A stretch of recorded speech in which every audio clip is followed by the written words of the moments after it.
Alright guys, the door is finally prepped and we're ready to remove the old frame and the old door.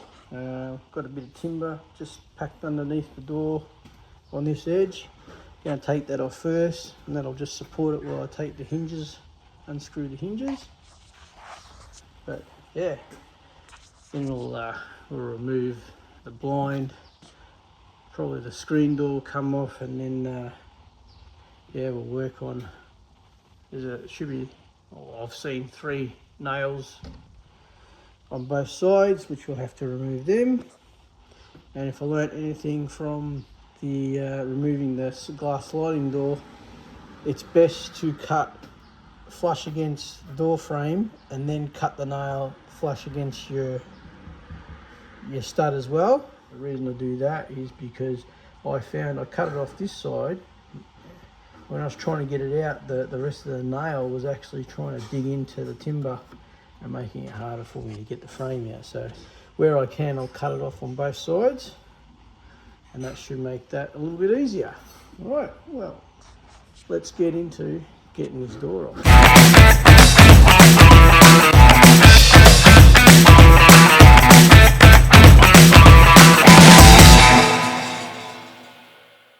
This glue stuff is just like a bit like Glad wrap, and the reason you put that on there is purely if the glass breaks, that should stop it spreading out and going everywhere while we're trying to remove the window. Hopefully that doesn't happen, but yeah, you never know.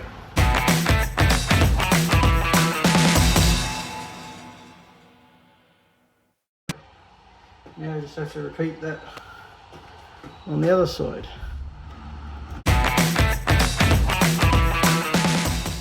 I've got a screwdriver, and I can see the nail is about here because I can see where it's been filled.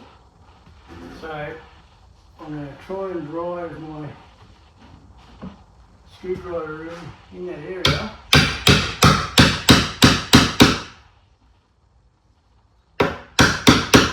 To create a gap for the blade to get between the two, the frame and the door frame and the timber. Okay. Now I've got a problem here. I've got I have an alarm system that's got a magnet recessed into the door frame there that has to be removed. Yeah, that could be a bit of an issue. Got a bit of plaster above there that I've removed to get a better idea of the amount of gap I had at the top. So if I remove that bit of plaster, that should give me a better look at this.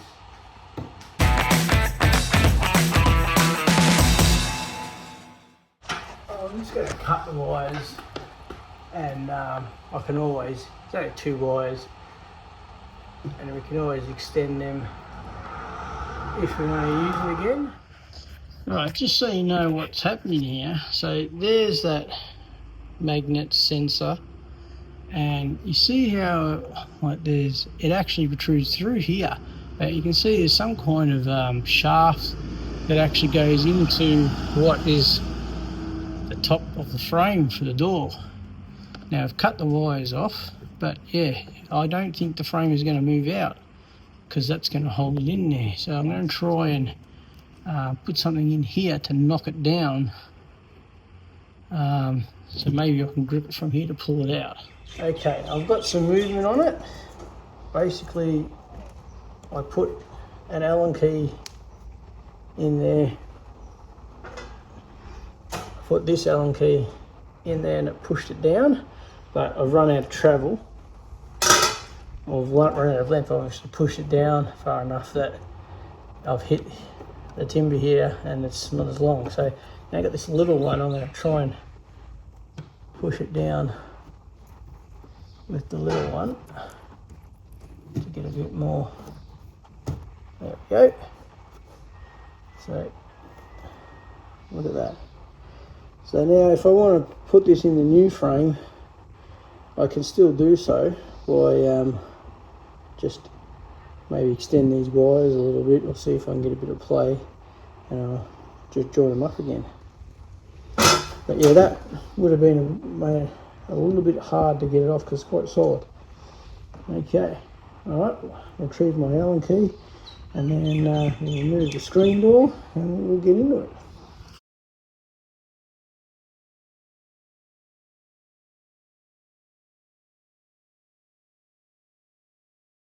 I've got this cement sheeting covering the top of the door frame there. As you can see, it's moving with the frame there. So I'm going to have to, it looks like it's got a nail there, it's nailed in along the bottom there. I'm going to have to try and get something under there to pry those nails out. Alright, and I've got just a tool for it. Sorry about the noise, my wife has decided to mow the lawn right now, but hopefully I'll do a voiceover if you can't hear it. Okay, this is the tool, the gold lap plate, whichever you want to call it. It's mainly for skirting boards, but it works great of getting in behind things because it's got a very narrow wedge surface there. And that's what I'm going to be using. That removed now, I don't see any reason why we shouldn't be able to move that out. Now we have to go inside rather than out because, as you can see, the timber work is sort of, I don't want to mess up the render by trying to come out this way because the frame is actually a little bit wider than the render. It may have been flush with the brickwork originally, but because it was rendered, it built it up, and so it needs to go in to come out. And the less render I disturb, the better, because it's not cheap to fix that stuff. Because this side's loose, I've decided to try and get this in because we do have a bit of a gap. Just try and get this back corner out. It is quite tight, so you might need a bit of hammering. And we'll use a block of wood on the other side to try and knock it out.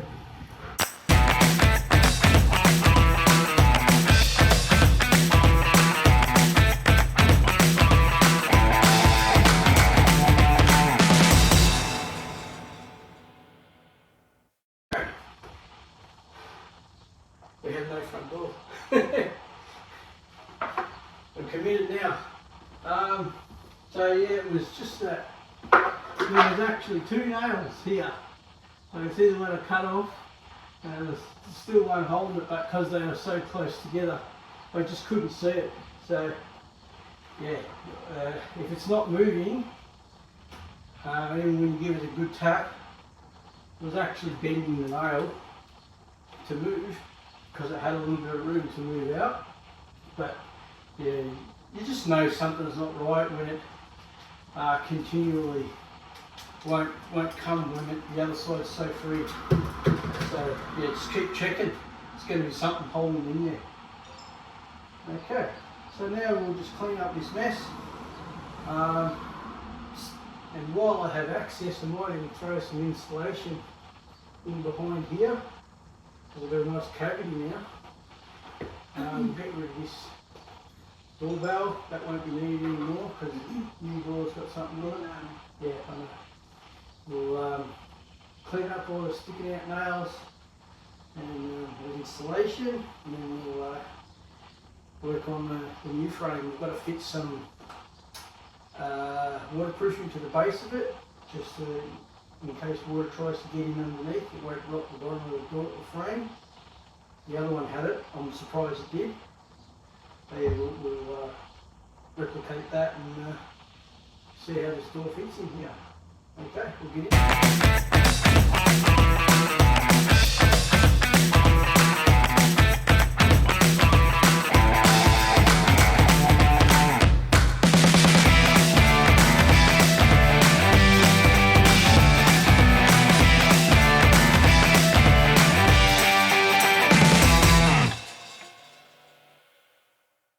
Okay, so looks like our slab is a little low on this side.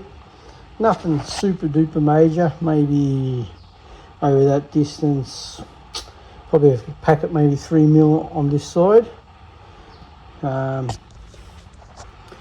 This wall's pretty plumb, apart from when you get to where they've cut off the bottom plate there. Because they didn't cut it off flush, it sticks out a bit. I don't know if you can see that, so I'll trim this corner off with the multi-tool so I get a nice straight flush, because that's going to be my datum, but I know this is not going to be square to that, so I'm going to have to put a packer under here first to level out the bottom. Then when the door goes in, this will be my reference wall, because this one is just so far out. It's ridiculous. So because the timber, the bows, I get about a 3 or 4 mil gap between the straight edge, about from here to down the bottom. And up here is not too bad, but still a bit of empty space in here as well. And I'm pretty sure it's not level up there, but that's not an issue, because that's not part of the equation. That's basically just supporting that section of roof over the door frame. So that doesn't matter. It doesn't need to be plumb. You've got to be a bit fussy with these particular doors, because they're hanging from the pivot, so they'll naturally want to sink down. So if you're not plumb, so you're not plumb this way, your bottom door's probably going to be rubbing on one edge. I mean, well, you want to get it as best you can anyway. So, but while I'm got the frame out, I've got a lot of access in here and above the door. So, and even a little bit in here, I might as well get some insulation and fill that with insulation. It's only going to add,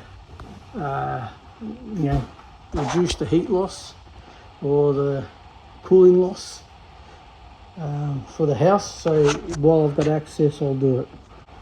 Alright, I'm going to go grab some insulation, and we've also got to remove this. There is a cable in there. It was for original doorbell, was hardwired, but then we went to a wireless one, and so the cable's still there, but that all have to be removed, and that will have to be plugged up and filled in and painted to make it inconspicuous at some point. Right, today's my priorities is get this door back in so we don't have a huge entrance with no door. Okay, back soon.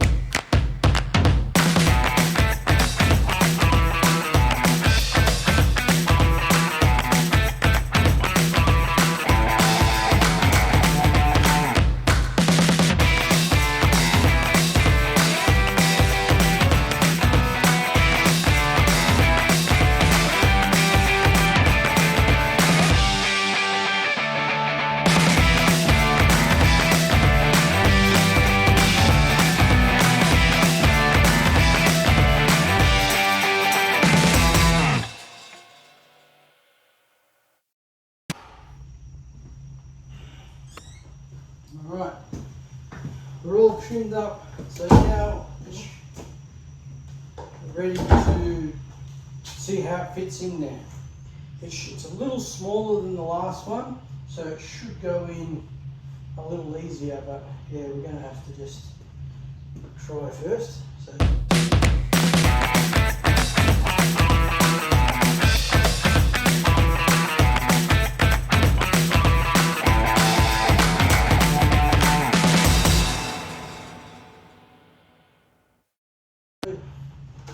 We're in pretty good. Measurements were spot on. Have something I thought. Got a huge gap here, which we're going to have to pack out, but we should be able to keep it Yeah, flat against that side, and that will keep us square. The reason we're pulling it back out again is it's got this diagonal bracing there to hold it square while it's in transit, and they sitting on the outside and won't let us push the frame all the way in until we hit the render. So we've got to remove them.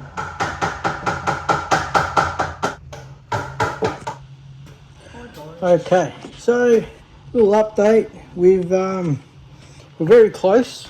We had to grind. We had a bit of high spot of mortar over this area here that was stopping the door coming in, and it was creating a seesaw effect. So I'd push it in on that side, and this side would kick out. So we've sort of fixed that problem, but now we're still hitting on a little bit of mortar or actual brickwork right on the edge here. I don't know if you can see it. We've put packers underneath there, and now we're pretty much as plumb as we're going to get it. Pretty happy with that, but not real happy with the plumb this way. If we look at the thing,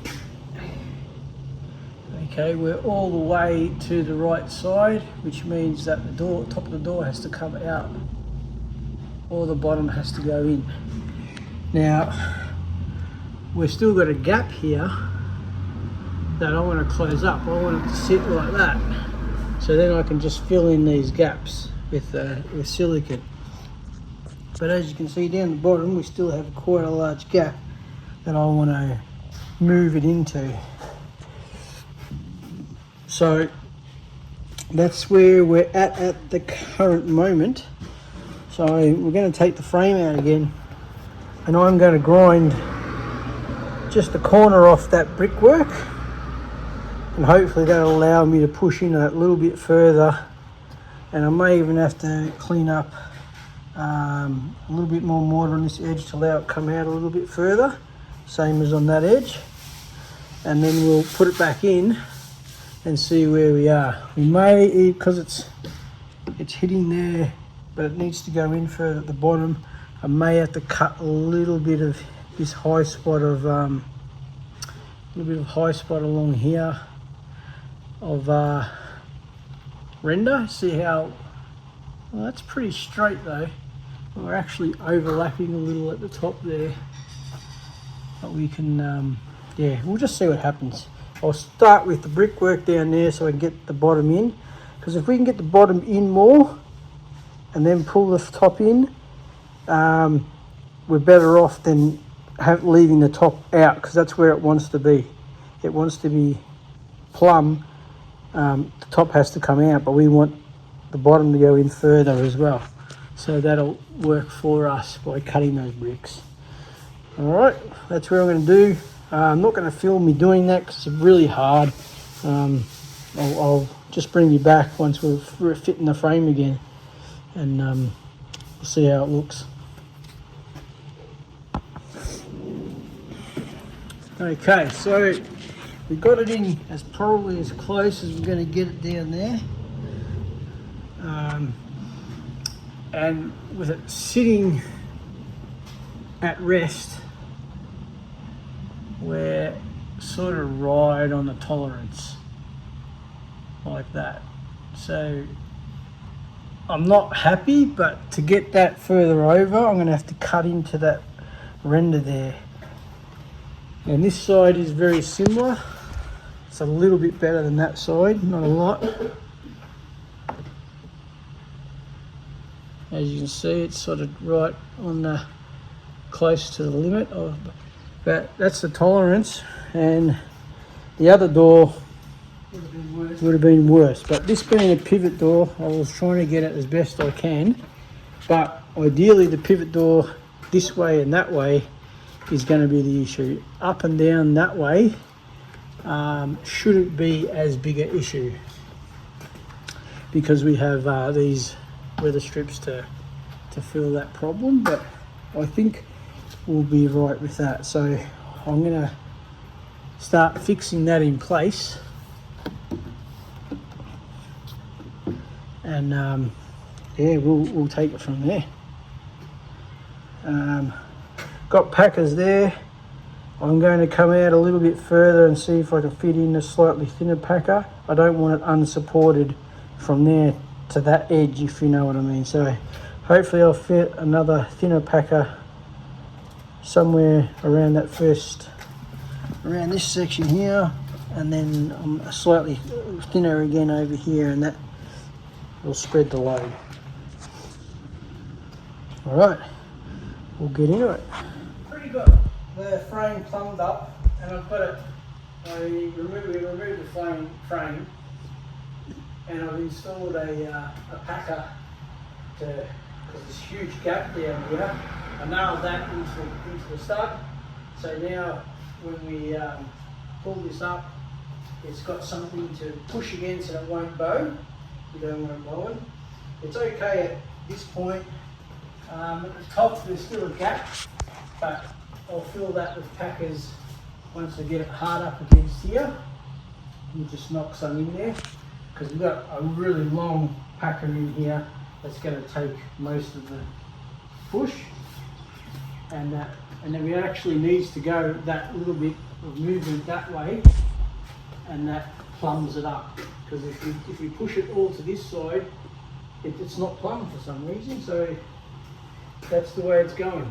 We'll pack from here, which will push it that way, and we've got packers in the corner here. I pushed it all the way in, and then put another one in sideways length to carry the load. We've got another one slightly less where these texture marks are here, and the rest of it is actually sort of pretty much touching the ground, so we're not going to get bowing when we walk on it, being supported just from one edge. So that works out well.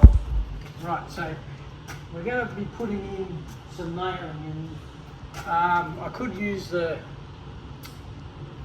nail gun, but I don't want to damage this area. So what I'm going to do is I'm going to drill through this first, just a little bit smaller than the nail, and then that creates a pilot hole, and then we'll throw a nail in there and tap it through into the packer, and that'll pull it over. And then yeah, we'll usually only put 3 or 4, but you've got to remember, if someone kicks your door, the only thing holding it in is the nails. So we're going to put 5 or 6 down here to give it a bit more oomph, especially on this side where the lock is. And then we'll probably do the same on this side, because again, that's the only thing holding it in is the nails. Right, so I'm going to start by drilling. I might space them out. Okay, so I've basically marked out a little dot there. They're pretty much halfway in, and they're 250 mil apart, and so it works out to be about 7 of them on both sides. And I've got that many nails, so my wife has gone to buy some more nails, but I've got enough to get me started. So I'll just put 1, 2 and 3 down the bottom, and then I'll do the same on that side, and then when I get more nails we'll add to it. We only want to drill through this wood. We want the nail to drive into the stud itself.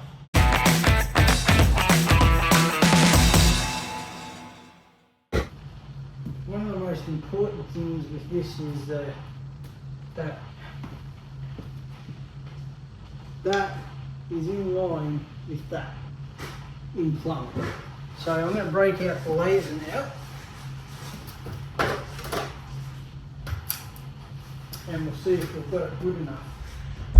Alright, now I've got my laser set up on the centre of that pivot point, and I would have thought that it would line up, put it at the centre of the pivot point at the top, and it's sort of very close to the edge. It's probably about 3 mil in from the edge. It's hard to tell on the camera, but it's close. Now you do get a bit of adjustment on the door, but I can't to move that over, I would have to push this over, and to do that, it's got to go this way. Now I'm pretty much smack on plumb this side. If we look at it, all right, we're pretty central in the bubble there. So, and even on this side, we're pretty good too. If we can get it in the shot. There you go, pretty good there. So by moving that over, I'm going to have to put it out of plumb on the sides, which sort of goes against it. So I've got a feeling that this is a manufacturing issue, and I'm hoping that when the door goes on, I've got enough adjustment to compensate for that, because there is a bit of room in there. Okay, anyway, we'll fix it in place and then we'll go from there.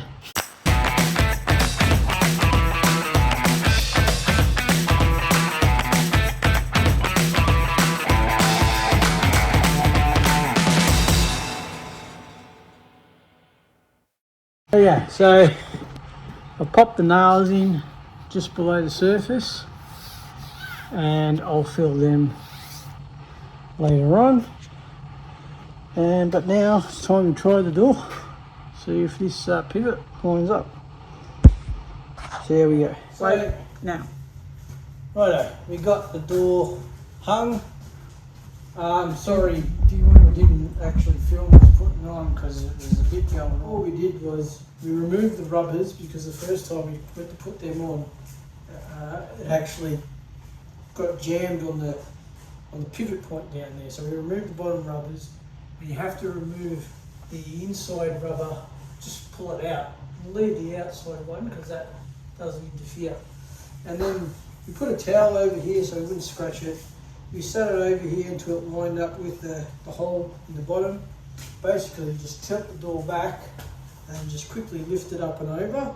And the hole is tapered wider, so it falls in really easy on that part. And you just keep lifting it up, and then you just tilt the door back forward until it drops in the slot there. Now if you've got a Hume door, I'm not sure about every other pivot door, there is a little block that gets screwed on to the back here, and that's on there from when the door is delivered. So you have to remove that, otherwise you can't slot it into the hydraulic drive here. So that gets removed. It's just 3 cap screws, and then once the door is in position, that's the little block. You remove that before you put the door on. Then when the door's back on, you screw it back in, and that holds the door on the pivot so it can't come off. So now I've just been marking out for where the lock's going to go. As you can see, the green tape here, the lines